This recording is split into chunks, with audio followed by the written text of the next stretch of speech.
Welcome back to Review Galore. This video we are going to be reviewing Power Book 2, Good versus Evil, and the first episode back coming off a very quick hiatus.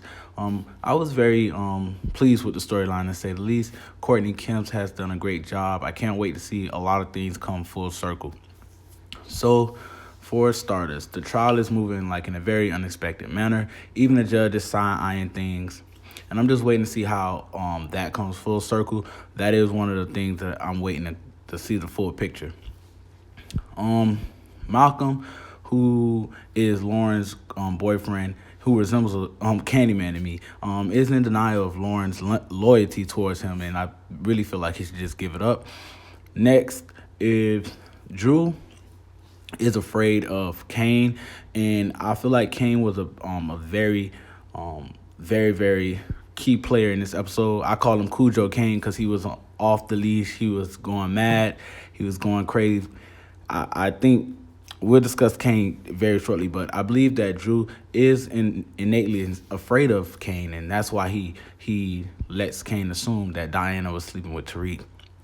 Now, Tariq, I believe that Tariq needs to move better. He needs to reconsider a lot of things. For example, Sax's niece, he lets her get away with murder in a way, and I believe that if Ghost was in that position, he wouldn't be sitting down playing chess with her. He would have kicked her out the room. He would have been side-eyeing her. In fact, he would have told Tommy, hey, you need to check her. She's always snooped in my things, or he would have probably sent someone to spy on her. But we all know that Tariq is in school right now. He's inundated with the 22 credit hours or 20 credit hours, so he's probably really, stretched thin. So I feel as though that he's not picking up on Tasha's lack of trust for Davis. But once again, I'm waiting to see how everything comes full circle. Just the first episode back off the quick hiatus, so we're gonna see how everything comes full circle. Now, Cujo Kane. Kane is trying to restore order based off the fallacy of Diana sleeping with Tariq, which leads to another situation. He's moving fast and wild. He's trying to take care of things he feels is out of hand. What Monet expected, I'm not sure, because they treat Kane as if he's literally a guard dog of that stronghold muscle. Hey, Kane, we need him to do this, but they don't take Kane to, do the processing of the books or cutting down the weight. They don't use Kane for anything else besides being the muscle, the aggressor. So I don't know what Monet kind of expected. Now, speaking of Monet is ahead of Diana's every move. She knows that Diana really cares for Tariq, and she is not moving with logic, but more so emotion. And Monet is on top of it. I believe that she wants her children to be more like Tariq in essence when it comes down to the family business, but they're running wild, and she's getting tired of those antics.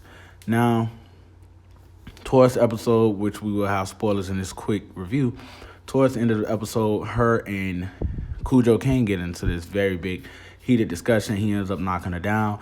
And then in that very moment, Monet realized that Officer Ramirez was right about her trying to get Kane in order, and how she may be unsuccessful in doing so because she's a woman and X, Y, and Z. But in that moment, she realized that she would have to call Lorenzo, which is Cujo Kane's father, so that he can restore order to Kane. Now, before we get there, I know I jumped ahead. I believe that, I can't think of his name right now. I believe that the main Weston, I believe that he's slowly getting addicted to how it felt to be a corner boy. He felt alive, and I believe that's the parallel between Ghost and Tommy with Tariq and the Weston kid, Braden. That's his name, Braden. So I see that similar parallel, which is good. One of the creative, I guess, comes from the creative sides of Miss Courtney Kemp. Now, Francis ends up getting out. We all know he crafted his way out of that deal.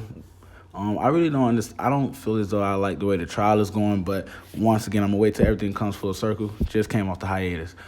I predict Um, Next week we will see either Cujo Kane run the yard, or it may tame him. That well-deserved beating at the end of the episode from his father Lorenzo, it may tame him, or it may make him go even more crazed and off track.